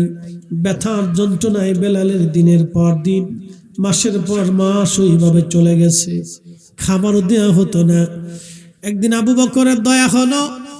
আবু বকর নবীকে বলেন, হুজুর আপনি যদি অনুমতি দেন, বেলালকে আমি কিনে আজাদ করে দিতে চাই। হযরত আবু বকর বললেন, যাও বেলালকে কিনে নিয়ে আসো। অনেক অর্থ দিয়ে বেলালকে কিনে নিয়ে আসা হলো। ও মুসলমান, তারপরও বেলাল সেই দিন মাথা নত করে নাই, কাফেরের কাছে মাথা নত করে নাই। বেলাল আশিকে রাসূল, আমরাও আশিকে রাসূল, আমরাও নবীকে ভালোবাসি, কিন্তু বেলালের মতো ভালোবাসতে পারি নাই। আমি জানি প্রেমে পাগল সে তো মদিনা। প্রেমানলে পুরে মরি, প্রেমানলে পুরে মরি ওহে রব্বানা। আমি জানি প্রেমে পাগল সে তো মদিনা। আমি জানি প্রেমে পাগল সে তো মদিনা। আল্লাহর নবী হিজরত করে মদিনায় চলে গেলেন, বেলালও মদিনাতে চলে গেলেন। সাহাবী দিয়ে মসজিদ নবী ভরে গেল। সারা মদিনার মানুষ নবীকে মেনে নিলেন। আহা, নবীজি বলতেন, উম্মত রে, মদিনার মানুষ আমাকে ভালোবাসে, আমি নবী মদিনার মানুষকে ভালোবেসেছি। এই মদিনার মানুষকে যারা কষ্ট দিবে তারা আমি নবীকে কষ্ট দিবে। তোমরা আমার মদিনাকে মন্দ বলবে না, আমার মদিনাকে গালি দিবে না, আমার মদিনার মানুষকে কষ্ট দিবে না, আমার মদিনায় গাছ কাটবে না, আমার মদিনায় আগুন ধরাবে না, আমার মদিনায় হত্যা করবে না, আমার মদিনায় তোমরা ঝগড়া ফাসাদ করবে না, আমার মদিনায় যুদ্ধ করবে না। কিন্তু পৃথিবীর একটা নিকৃষ্ট পাপী নবীজি সহিহ মুসলিমে বলে গেলেন, উম্মত, মদিনার মানুষকে যারা কষ্ট দিবে আমি রাসূল তার উপরে লানত দিয়ে গেলাম, আখিরাতে তার সমস্ত আমলগুলি বরবাদ হবে, আমি নবী তাকে শাফায়াত করব না, আল্লাহর সন্তুষ্টি থেকে সে মাহরুম হবে, তার দুনিয়া বরবাদ হবে, আখিরাত বরবাদ হবে। আমার মদিনার মানুষকে যারা কষ্ট করবে, কষ্ট দিবে, সে পানির ভিতরে লবণ যেইভাবে গলে যায়, আল্লাহ তার দুনিয়া আখিরাত ওইভাবে গলায় দিবে, নিঃশেষ করে দিবে। বন্ধু, খুব মনোযোগ দেন। পৃথিবীর একজন নিকৃষ্ট মানুষ, তার নাম ইয়াজিদ লানাতুল্লাহি আলাইহি। আমার দেশের এক দল আছে, তারা বলে ইয়াজিদ রাহমাতুল্লাহি আলাইহি, আমরা বলি লানাতুল্লাহি আলাইহি। আল্লাহ তার উপরে লানত দিক। এই দুষ্ট নবীজি তার সম্পর্কে বলে গেলেন, শোনেন, শয়তান জাগা না পেয়ে কুত্তা তারাই দিছে। বুঝতে পারছেন? ও কোথাও ভিতরে চান্স পেতেছে না, কারণ সময় এক ধ্যানে শুনতেছে দুটো কুত্তা কুকুরের পিছনে নিয়ে নিয়ে চলে আসছে। কুত্তা মারামারি করার এত জায়গা রয়েছে, এখানে কে? এখানে কি আমরা বিরিয়ানি দিছি? এই জায়গা চলে এসে, ওই জায়গায় চলে এসে একটা লাঠি দিয়ে দাবুর দেন, ও তো কুকুর না, এটা শয়তান লই হয়েছে সাথে করে, লয়েছে, ওরা একটু তারাই দেন। একসাথে পরে লা হাউলা লা হাউলা ওয়ালা কুওয়াতা ইল্লা বিল্লাহ, লা হাউলা ওয়ালা কুওয়াতা ইল্লা বিল্লাহ, লা হাউলা ওয়ালা কুওয়াতা ইল্লা বিল্লাহ। ও একবার পেশাব করতে করতে দৌড়াইতেছে। এই আওয়াজ খুব জটিল আওয়াজ। এটা প্রত্যেক দিন ফজরের পরে এই জিকির করবেন, আল্লাহ 99 প্রকার বালা থেকে আপনাকে বাঁচাবে। লা হাওলা ওয়ালা কুওয়াতা ইল্লা বিল্লাহ। সুনান তিরমিজি কিতাবুল আজকার বাবু ফাদাইলু লা হাওলা ওয়ালা কুওয়াতা ইল্লা বিল্লাহ। এই বাবের ভিতরে হাদিসের ফজিলত আসছে। 99 প্রকার বালা, তার সর্বনিম্ন বালা হলো চিন্তা রোগ। রিজিকের চিন্তা থাকবে না, ছেলেমেয়ের চিন্তা থাকবে না, দুনিয়ার চিন্তা থাকবে না, সংসারের চিন্তা থাকবে না। আল্লাহ আপনাকে পেরেশান থেকে দূর করাইয়া আল্লাহ আপনাকে পেরেশান মুক্ত রাখবে। এই জিকির যারা সকালবেলা ফজরের নামাজের পরে অধিক পরিমাণে করে, আস্তে হয়ে গেল না? সুবহানাল্লাহ, জোরে বলেন। শয়তান চলে গেছে। আবার পরে লা হাওলা ওয়ালা কুওয়াতা ইল্লা বিল্লাহ। আল্লাহ ছাড়া আমাদের আর কোনো ভরসা, কোনো শক্তি। এর অর্থ হচ্ছে আল্লাহ ছাড়া আমাদের আর কোনো ভরসা, কোনো শক্তি নাই। হাজিরিন, খুব মনোযোগ দিয়ে, সাহাবী রাসূল হযরত বেলাল মদিনায়, এই মদিনার যারা কষ্ট দিবে নবী তাদের উপরে লানত দিলেন। ইয়াজিদ এই মদিনায় 3 দিন তার সৈন্যরা আক্রমণ করে 3 দিন পর্যন্ত নবীর মসজিদ আজান বন্ধ করে দিয়েছিল। মসজিদে নববীর বারান্দায় ঘোড়া গাধা বেঁধে রেখে পায়খানা পেশাব করিয়েছিল। মদিনার 10,000 মানুষকে হত্যা করেছিল। 1,000 নারীকে ধরে এনে তারা ধর্ষণ করে মদিনার মাটিকে তারা অপবিত্র করার চেষ্টা করেছিল ইয়াজিদের সৈন্যরা। হ্যাঁ নরসিংদীর মুসলমান, ওই নামের পিছনে যারা রাহমাতুল্লাহ আলাইহি ব্যবহার করে ওরা নাফরমান। এক জোরে বলেন, জোরে বলেন। যে হারামকে সমর্থন করে সেও হারামখোর। কি কথা কন না কেন, ঠিক কিনা? আপনি একজন মানুষকে হত্যা করলেন, আর একজন হত্যা করার জন্য সহযোগিতা করল, দুইজন সমান অপরাধী। দুইজন সমান অপরাধী। যে ইয়াজিদ মদিনার মানুষকে হত্যা করলো, আমার রাসূলের বারগা ঘোড়া গাধা বেঁধে অপবিত্র করলো, নবীকে বেইজ্জতি করলো, সেই ইয়াজিদের নামের পিছনে রাহমাতুল্লাহ আলাইহি বলে যারা দোয়া করতে চায়, আমরা বলি ওরাও ইয়াজিদের অনুসারী, ওদের সাথে হাসর হবে, ইয়াজিদের সাথে ওদের হাসর হবে। আর আমরা ইমাম হুসাইন শুহাদায়ে কারবালার সাথে আমরা হাসর করব। আল্লাহ কবুল করুক, জোরে বলেন আমিন। যে যাহারে ভালোবাসে সে তো কভু ভুলে না। রাসূল তোমায় ভালোবাসে, রাসূল তোমায় ভালোবাসে, তুমি তারে ভুইল না। যে যাহারে ভালোবাসে সে তো কভু ভুলে না।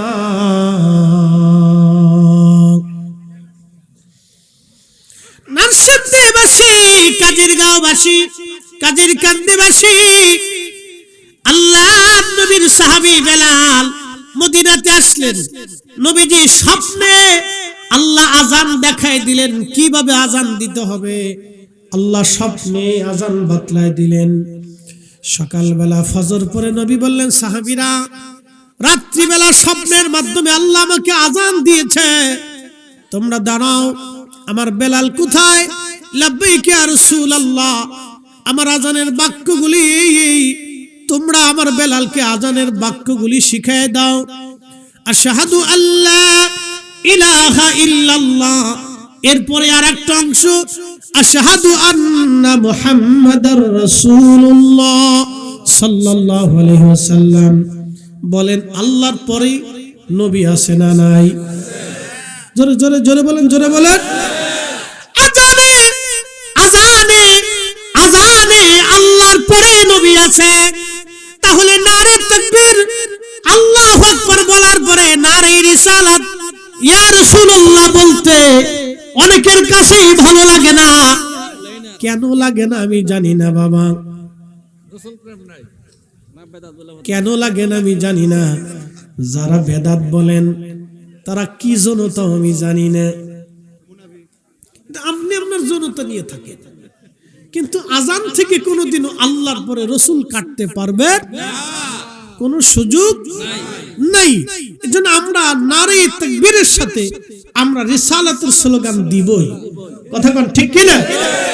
ইদা তাকবীর নারে তাকবীর আল্লাহু আকবার, নারে রিসালাত ইয়া রাসূলুল্লাহ, ইয়া রাসূলুল্লাহ। আমার নবীর দুশমনেরা হুশিয়ার সাবধান, আমার নবীর দুশমনেরা হুশিয়ার সাবধান। নারে তাকবীর আল্লাহু আকবার। ইদা যুকিরতু যুকিরতা মাই রাফানা লাকা যিকরাক, কোরআনের একটা শব্দ, রাফানা লাকা যিকরাক। নবী গো, আমি আপনার শানকে, মানকে, জিকিরকে, আলোচনাকে সমুন্নত করেছি, সুপ্রসিদ্ধ করেছি, বুলন্দ করে দিয়েছি। আয়াত নাজিল হলো, জিবরাইল আসলেন, এসে বলেন হুজুর তাফসীর কি জানেন? বলে আল্লাহু আ'লাম। জিবরাইল বলেন ইয়া রাসূলুল্লাহ, আল্লাহ আমাকে তাফসীর করে পাঠিয়েছেন, জানিয়েছেন ইদা যুকিরতু যুকিরতা মাই, আল্লাহর জিকির যেখানে আপনার জিকির হবে সেখানে, আল্লাহর শান যেখানে আপনার শান সেখানে, আল্লাহর কালাম যেখানে আপনার সুন্নাহ সেখানে, আল্লাহর আইন যেখানে আপনার আইন সেখানে, আপনি যেখানে আল্লাহ যেখানে আপনি সেখানে, আল্লাহ যেখানে আপনি সেখানে, আল্লাহর স্লোগান যেখানে হবে রাসূলের স্লোগানও সেখানে হবে, ঠিক কি না?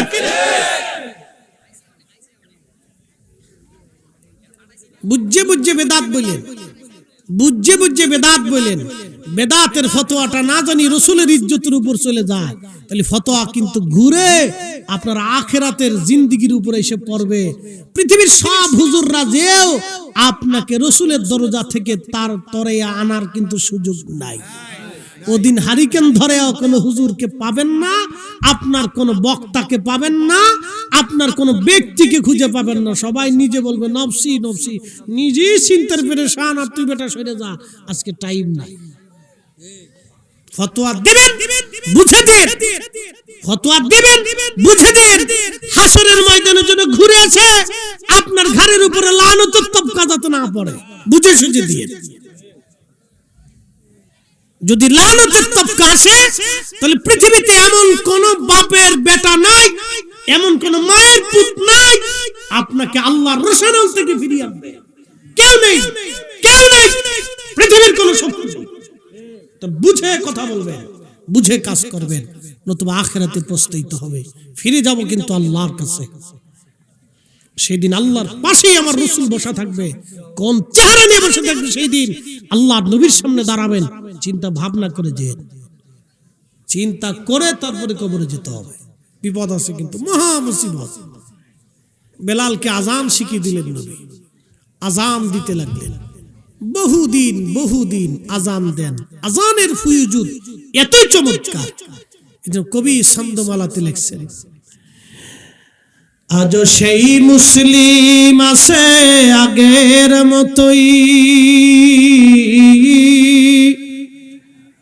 আবু বকর ওমর উসমান নেই, আজও সেই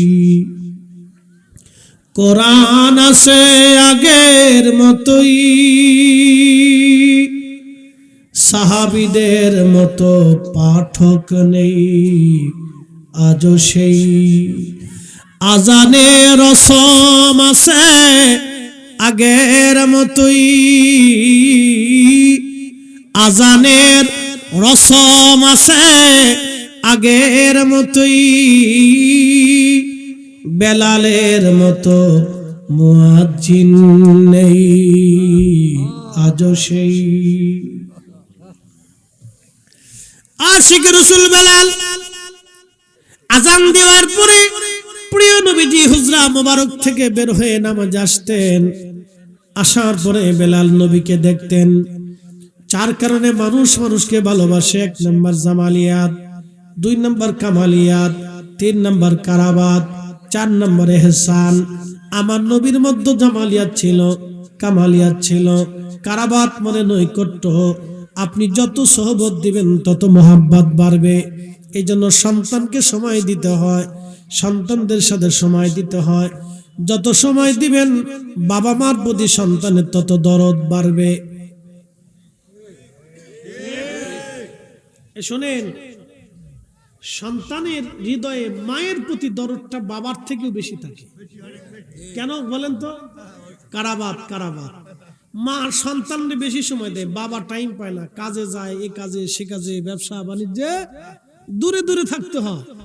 এই জন্য বাবা সন্তানরে এত বেশি সময় দিতে পারে না, মা দেয়। এই জন্য মার সাথে সন্তানের একটা গভীর সম্পর্ক থাকে। কারাবাত, কারাবাত মানে নৈকট্য। আমার রাসূলের সোহবতে সাহাবীরা থাকতে থাকতে থাকতে থাকতে এতটাই ইশক জন্ম নিল, এতটাই প্রেম জন্ম নিল যে রাসূল ক্ষুধার্ত থাকলে সাহাবীরাও থাকতেন। আল্লাহু আকবার। হযরত বেলাল এতই আশিক হলেন, প্রত্যেক ওয়াক্ত আযানটা নবী বেলালকে দিয়ে দেওয়াইতেন। নিয়মিত মুয়াজ্জিন, তার এত মর্যাদা হলো, নবীজি বলে গেলেন সাহাবীরা রে, আমার বেলাল হাসরের ময়দানে সবার সামনে দাঁড়াবে, পৃথিবীর সব মুয়াজ্জিনরা বেলালের পিছনে পিছনে দাঁড়াবে। আমি জান্নাতে গেছি, যাইয়া দেখি বেলালের আওয়াজ আগে আগে পাওয়া যায়। আইসা বেলালকে জিজ্ঞেস করলাম, বেলাল জান্নাতের মধ্যে তোমাকে আগে আগে দেখলাম, কারণ কি?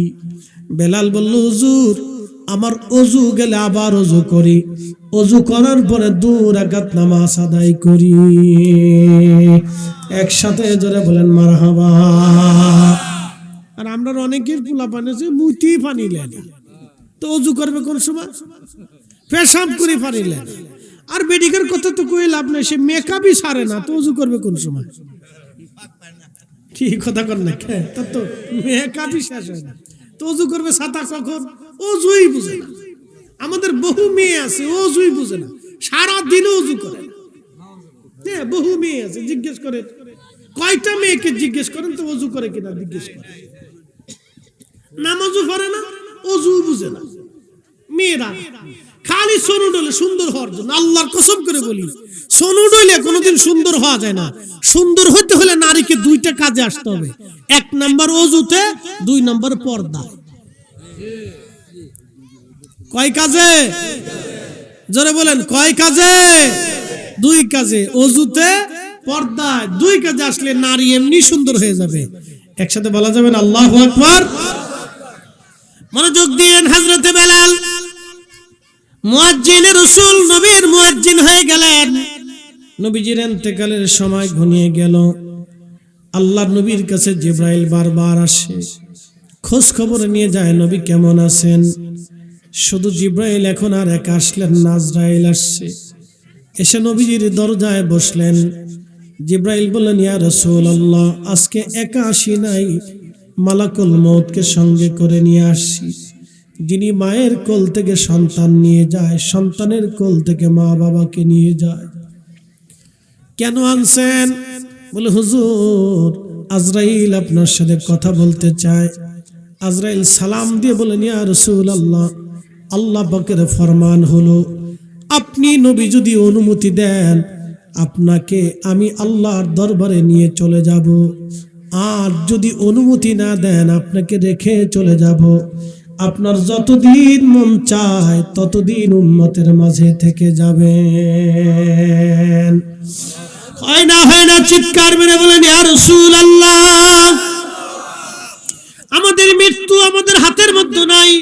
কিন্তু আজরাইল এসে নবীকে বলেন, হুজুর সুপ্রিম পাওয়ার আপনার, আপনার আগে এমন সুপ্রিম পাওয়ার আর কারো হয় নাই, আপনার পরে কিয়ামত পর্যন্ত এরকম সুপ্রিম পাওয়ার কারো হবে না। আপনি ইচ্ছা করলে আমার সাথে চলে যেতে পারেন, আর যদি ইচ্ছা করেন উম্মতের মাঝে আপনি থেকে যেতে পারেন।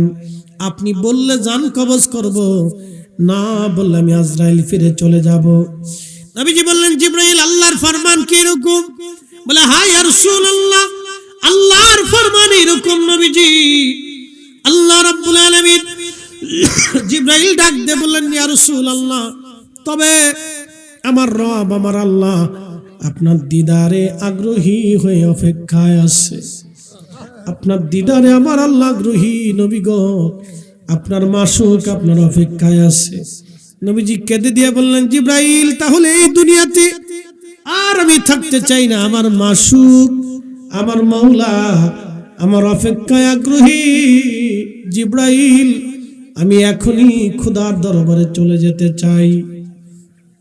আজরাইল আলাইহিস সালাম প্রিয় নবীজির জান কবজে বক্ষ মোবারকে হাত দিলেন। নবীজির কষ্ট হচ্ছিল। আজরাইল আমার তো কষ্ট হয়। আজরাইল বলেন, ইয়া রাসূলুল্লাহ, আপনার জান কবজের বেলায় আমার আল্লাহর সতর্কতা এতই বিরাট, বিন্দু মাত্র যদি আমি ভুল করি, আমি আজরাইলের জিন্দেগি বরবাদ হয়ে যাবে। নবীজি অতি সম্মানে, অতি মহব্বতে, অতি আরামে আপনার জান আমি কবজ করতেছি। আপনার আগে পরে এইভাবে এত আরামে আর কারো জান কবজ হবে না গো নবীজি। আল্লাহর নবী ডাক দিলেন, আজরাইল তাহলে শোনো, আমার উম্মত বড় গুনাহগার, আমার উম্মতকে কষ্ট দিও না, আমার উম্মতকে তুমি কষ্ট দিও না। তখন নবী উম্মতি উম্মতি বলে কেঁদে গেলেন। আমরা উম্মত হইছি, উম্মতের জন্য তেমন কিছু করতে পারি নাই। নবীর ইন্তেকাল হয়ে গেল, সারা মদিনায় কান্নার রল। নবী নাই, নবী নাই, নবী নাই। ছোট ছোট বাচ্চারা কাঁদে, মহিলারা কাঁদে, নবী নাই। একাধারে 3 দিন মদিনা রান্না বান্না খাওয়া দাওয়া বন্ধ হয়ে গেল, বাচ্চারাও খাওয়া দাওয়া করে না, নবী নাই। নবী বিরহে মদিনার মানুষ পাগল পারা হয়ে গেছে। কোন কোন সাহাবী বিমর্ষ, বেলাল পাগল পারা হয়ে বসে আছে, নবী নাই। নবীজির একটা উট ছিল কাসওয়া, এই উটটা পাগল হয়ে 3 দিন কাঁদতে লাগলো। একটা প্রাণী, বুবা প্রাণী, রাসূল বিরহে বেদনা সহ্য করতে না পারে কাসওয়া উট কান্না শুরু করলো। আপনারা দেখবেন উট যখন কান্না করে তখন মানুষের মতো জোরে জোরে চিৎকার মেরে মেরে কাঁদে। কাসওয়া উট 3 দিন পর্যন্ত কেউ তাকে খাবার খাওয়াইতে পারে না। নবী বিরহ বেদনা এত কঠিন, 3 দিন পর্যন্ত তারা কেউ পানি পান করাইতে পারে নাই। আমি জানি প্রেমে পাগল সে তো মদিনা, প্রেমানলে পুড়ে মরি, প্রেমানলে পুড়ে মরি, ওহে রব্বানা। আমি জানি প্রেমে পাগল সে তো মদিনা, আমি জানি প্রেমে পাগল সে তো মদিনা। এই কাসওয়া উট 3য় দিনের মাথায় আর সহ্য করতে না পেরে বিরহ বেদনা একটা কুয়ার মধ্যে ঝাঁপিয়ে পড়লো, মারা গেল। রাসূল বিরহ বেদনায় একটা উট পর্যন্ত সহ্য করতে পারে নাই। আহা, সে মারা গেল। নবীজি বললেন, উম্মত রে, আমি হাসরের ময়দানে আমার মিম্বরের নিচে উস্তুনে হান্নানাকে দাফন করা হলো। আমি উস্তুনে হান্নানাকে নিয়ে আমার কাসওয়া উটের পিঠে চড়ে আমি নবী হাসরের ময়দানে ফুলসিরাত পার হয়ে আমার 70,000 উম্মত আগে নিয়ে আমি নবী আগে জান্নাতে যাব। জান্নাতের দরওয়াজা আমার আগে হাসরের ময়দানে কেউ খুলতে পারবে না। এই চাবিটা আমার হাতেই থাকবে, আর আমার মাধ্যম ছাড়া আমার কোন উম্মত জান্নাতে যেতে পারবে না। একবার জোরে বলা যাবে কি ইয়া রাসূলুল্লাহ।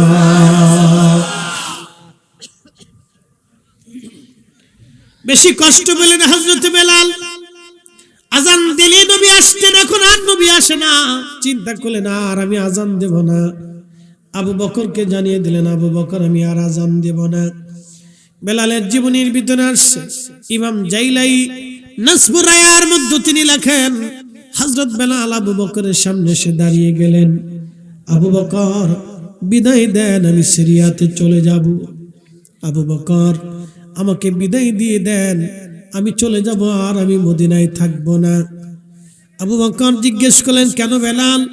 বলে, হুজুর, মদিনার আমার কাছে এখন আর ধৈর্য ধরতে পারতেছি না, কষ্ট হয়। বলে, বেলাল রে, তুমি কি রাসূলকে বেশি ভালোবাসো? আমরা কি বাসি না?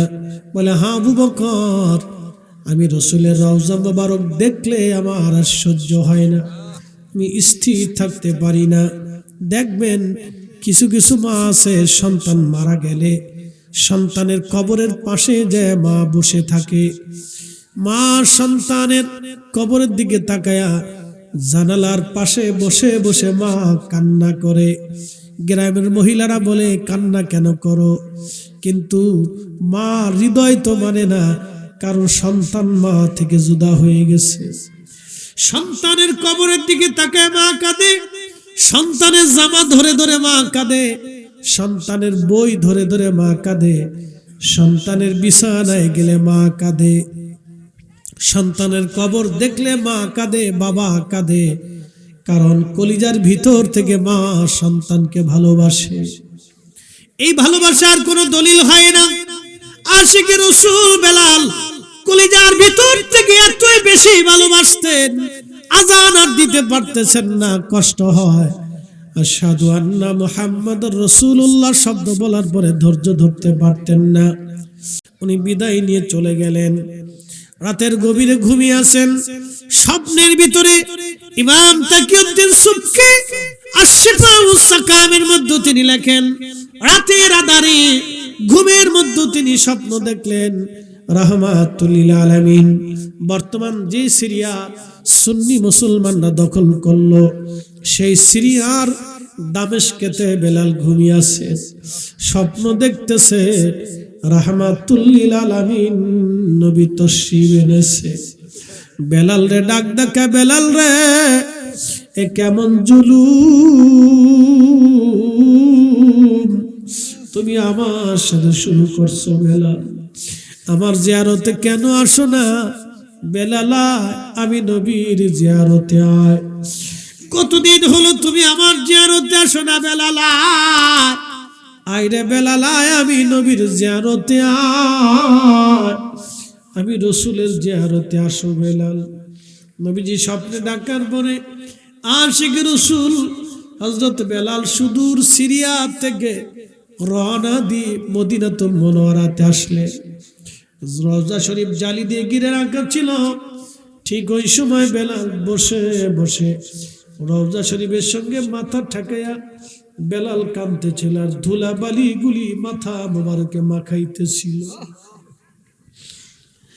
বেলাল কাদের বলে, হুজুর গোলাম আপনার কদম মোবারকে হাজির, আপনি আসতে বলেছেন, আমি গোলাম আপনার কদম মোবারকে আসছি। ইয়া রাসূলুল্লাহ গোলাম হাজির, গোলাম আপনার কদম মোবারকে হাজির। আমি দেখছি বহু হাজি রওজা শরীফের পাশে দাঁড়ায় দাঁড়ায় চোখের পানি ফেলে ফেলে কাঁদে। আমি দেখছি বহু হাজি মদিনা থেকে বিদায় নেওয়ার সময় চোখের পানি ফেলে ফেলে কাঁদে। বলে, ইয়া রাসূলুল্লাহ জীবনে আর কোনোদিন আপনার কদমে আসতে পারবো কিনা জানি না। ইয়া হাবিবাল্লাহ আপনার কদম মোবারক এসে সালাম দেওয়ার সুযোগ আর কোনোদিন হবে কিনা জানি না। হাজিরা কান্দে, বিদায় নেওয়ার সময় হাজিরা কান্দে। কাবা শরীফ থেকেও বিদায় নেওয়ার সময়, বিদায় তাওয়াফের সময় হাজিরা কান্দে। এরে কাবা তোমার কাছে আসছিলাম, আর কোনোদিন তোমাকে তাওয়াফ করার সুযোগ আমার আর হবে কিনা জানি না রে কাবা। এইভাবে হাজিরা কাঁদতে থাকে। বন্ধু বেলাল বসে বসে কাঁদে, ইয়া রাসূলুল্লাহ আমি আসছি, গোলামকে আসতে বলেছিলেন, আমি আসছি। আল্লাহর নবীজির নতুন মুয়াজ্জিন আসছে আযান দেওয়ার জন্য। এসে দেখতেছে নবীর মুয়াজ্জিন বসে বসে কান্না করে। ডাক দিয়ে বলল, শুনছো সাহাবীরা, নবীর মুয়াজ্জিন বেলাল আসছে গো। সব সাহাবীরা ঘর থেকে বের হয়ে মসজিদে নববীতে চলে আসছে। এসে দেখে বেলাল বসে বসে রওজার পাশে বসে বসে কান্না করতেছে। সাহাবীরা ডাক ডাকে, বেলাল কতদিন হলো তোমার কণ্ঠের আযান শুনি না, আজকে একটা বারের জন্য আমাদেরকে আযান শোনায়া যাও গো বেলাল, আযান শোনা। বেলাল ডাক ডাকে, সাহাবীরা রে, নবীর ইন্তেকালের পরে আমি আর একটা বারও এই মসজিদে আযান দেই নাই, বলো আমি কারে আযান শোনাবো? আমার আযানে কে নামাজ পড়াইতে আসবে বলো, কে আমার আযানে নামাজ পড়াইতে আসবে বলো? সাহাবীরা বলল, ইমাম হাসান হোসেনকে ডেকে আনো। তারা বললে হয়তো বেলাল আজান দিবে। ইমাম তাকিউদ্দিন সুবকি শিফাউস সাকামের মধ্যে তিনি লেখেন, হযরত বেলাল রাদিয়াল্লাহু আনহুর কাছে হযরত ইমাম হাসান হোসেনকে ডেকে আনা হলো। হাসান হুসাইন দেখতে একেবারে নানার চেহারার মতো দেখা যাইত। আবার নবীর সৌন্দর্য দুই ভাই পেয়েছিলেন। হযরত বেলাল রাদিয়াল্লাহু তাআলা আনহু ইমাম হাসান হুসেনকে দেখে রওজা শরীফ থেকে উঠা ইমাম হাসানের বুকের মধ্যে মাথা ঠেকায় গুনগুন করে কান্দে। ইমাম হুসাইনের বুকের মধ্যে মাথা ঠেকায় কান্দে। ইমাম হাসান ডাক দেখায়, নানার মুয়াজ্জিন, যেই লাহান দিয়া কণ্ঠ দিয়া নানার আজান শুনাইতা, আজকে যাও ওইভাবে আমরা আজান আজকে শুনে যাও। কতদিন তোমার আজান শুনি না নানার মুয়াজ্জিন, আজকে তুমি আপনার আজান শুনে যাও। আশিকি রাসূল বেলাল আর স্থির থাকতে পারেন নাই। রাসূলের তাওহীদ কলিজার টুকরা, তার কাছে আজান শুনতে চাইছে। একটা দৌড় দিয়ে মসজিদে নববীর ভিতরে বর্তমানে সেই আজানের জায়গা করে রাখা হয়েছে। দেখবেন একটা ছাদের মতো, একটা ছোট্ট ছাদের মতো, ঘরের ছাদের মতো একটা জায়গা টাইলস দিয়ে সুন্দর করে মসজিদ নববীর ভিতরে করে রাখা হয়েছে। এখনো সেই মুয়াজ্জিনরা ওইখানে দাঁড়ায় মসজিদে নববীতে আজান দেয়।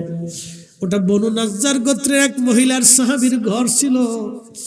ওই ঘরের উপরে দাঁড়ায় বেলাল আজান দিতেন। হযরত বেলাল ওইখানে দাঁড়াইয়া যখন আজান দিলেন, আল্লাহু আকবার, আল্লাহু আকবার, সারা মদিনার রন্দে রন্দে আজানের আওয়াজ ছড়িয়ে গেল।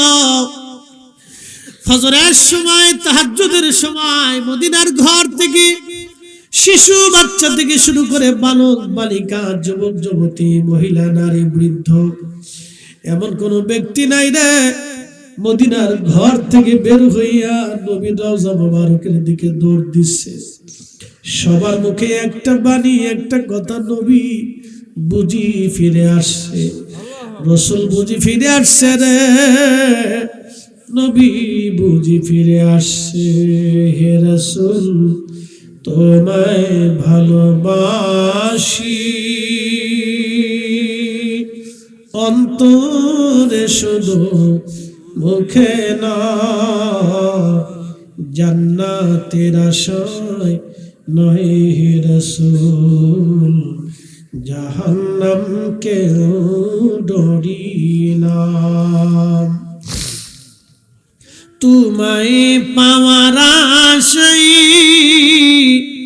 মন ছুটে যাই মদিনায়,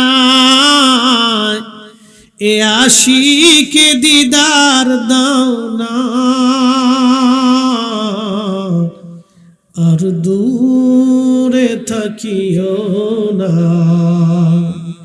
হে রাসূল তোমায় ভালোবাসি, অন্তরে শুধু মুখে নয়, জান্নাতের আশায় নয় হে রাসূল, জাহান্নাম কেউ ডরি না। ঠিক হযরত বেলাল যখন আশহাদু আন্না মুহাম্মাদার রাসূলুল্লাহ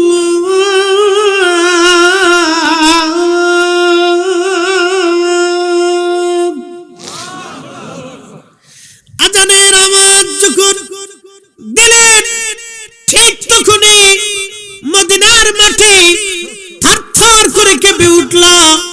ইমাম সুবকি লিখলেন, মদিনার মাটি থরথর করে কেঁপে উঠছে। পৃথিবীতে কারো আজানে কোনদিন ভূমিকম্প হয় নাই, আর কোনদিন হবে না।